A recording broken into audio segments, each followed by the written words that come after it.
A partir del 2000 nosotros entramos en una etapa distinta en el ámbito penal cuando pasamos de un proceso inquisitivo, ¿verdad?, a un proceso acusatorio. Desde ese momento ya dejábamos de ser de inicio culpables y nos convertíamos en sospechosos de algo en el cual el principio de inocencia es el que priva constitucionalmente, que lógicamente está planteado. Posteriormente, en razón de del avance del crimen organizado y el crimen común, sobre todo a partir del 2009 con el golpe de Estado y la consecuencia de la presencia de narcotráfico en el país, se fueron dando algunas legislaciones que pretendían en alguna medida, según algunos actores,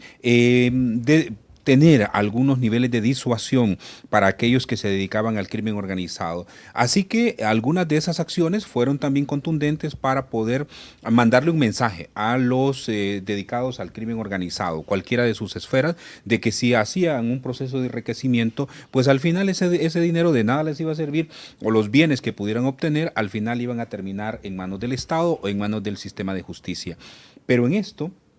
ha habido un proceso de corrupción tan grande que lo que ha existido es la lucha de un cartel contra otro, incluyendo en el sistema de justicia. Entonces tenemos que la ley de privación de dominio o la ley antiterrorista o cualquier otro tipo de legislación se aplica para un grupo determinado y para otro no. Ahí entonces vamos a observar una serie de violaciones al debido proceso. En el debido proceso que debería de tener una persona, por ejemplo, que ha fraguado su vida a través de los negocios, a través de sus empresas, en forma sana, puede incluso llegar a perderlos por algún nivel de persecución política, algún nivel de vinculación que alguien quiera hacer para afectar a otro grupo determinado, en este caso del crimen organizado. Entonces, lo que ahora preocupa profundamente es que este nivel de arbitrariedad está siendo aplicado tanto por la Corte Suprema a través de sus tribunales, pero también en particular por el Ministerio Público, que inicia estos procesos de investigación y cuyos requerimientos fiscales deberían de tener el sustento adecuado, preciso, para que el juez pueda tomar una decisión final, pero encontramos en esto una serie de irregularidades que en efecto puede el Estado incluso posteriormente tener sanciones determinadas por aquellas personas cuyo proceso no ha sido respetado. Ahora, no se trata de debilitar quizás una ley, pero aplicarla respetando el debido proceso y la presunción de inocencia. ¿Se deberían de quitar los bienes una vez que una persona ha sido vencida en juicio, Will? Bueno, una vez que una persona ha sido vencida en juicio, sí, porque recuerde usted lo que decía Maquiavelo desde el inicio: si hay alguien que no, si hay algo que la gente no olvida es cuando usted le toca sus bienes. Hay gente que olvida el familiar muerto, pero los bienes que se les tocan no. Entonces, en este caso, el tema de los bienes es un tema fundamental para el combate del crimen organizado y sobre todo en el elemento disuasivo. Como le menciono, hay familias completas que han terminado en la cárcel porque en la historia del crimen organizado, no solo en Latinoamérica, en las Américas y en Europa o en otros lugares donde se han desarrollado estructuras criminales como en Honduras, terminan teniendo una red que parten de la familia y también posteriormente con amistades y otro tipo de personas que entran en este tipo de redes. Al final terminan sin bienes, terminan en las cárceles. Ahora, el problema que se da es en estados donde existe una institucionalidad tan débil y esa institucionalidad de remate tiene la posibilidad de estar controlado por estructuras criminales, entonces eso se vuelve más difícil, porque la acción judicial que se desarrolla en ese momento se hace en razón de proteger otro grupo criminal y de debilitar otro, que es lo que hemos estado viendo en Honduras. Por ejemplo, hay un grupo aliado a los Cachiro, hay un grupo aliado a los Valle, afectan a un grupo pero no afectan a otro, o como decía el comisionado general Savillón, director general de la policía, se ataca al cartel azul pero no se ataca al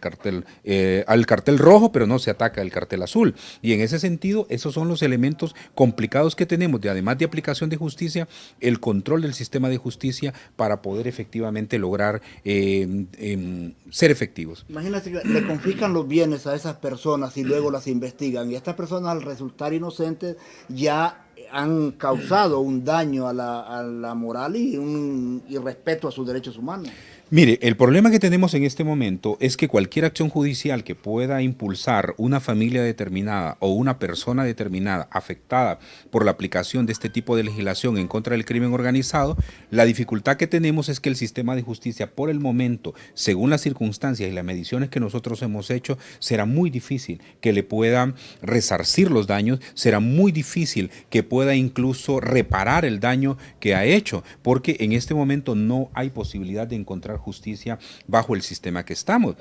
El asunto está que hay que observarlo también en los tiempos, en las experiencias de otros países. Hay países que cayeron en una situación como la nuestra, en el que el sistema de justicia está capturado o que la institucionalidad no funciona. Pero estos seres humanos creen que son eternos y creen que su dictadura dura 100 años. Y sucede que los procesos políticos y de cambio se pueden dar en cualquier momento, o los movimientos populares y los movimientos sociales pueden forzarlo. Y luego llegan tribunales de justicia, llegan fiscales que aplican la justicia verdaderamente. Y estos que tuvieron alguna responsabilidad o que tuvieron algunos juicios incoados en un momento que no prosperaron, en ese momento sí prosperan y tienen que comparecer ante la justicia y terminan en las cárceles y también despojándolo de sus bienes, porque estos funcionarios públicos que ahora están ejerciendo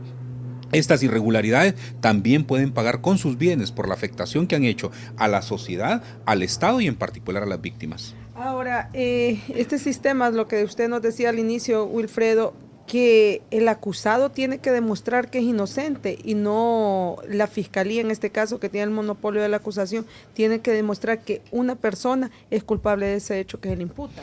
El problema que hemos tenido en el país es que la legislación secundaria se ha impuesto a la legislación primaria, que es la Constitución. La Constitución establece el principio de inocencia y que además usted debe ser juzgado por un juez independiente, por un juez que efectivamente le garantice la justicia y además establece los principios de legalidad,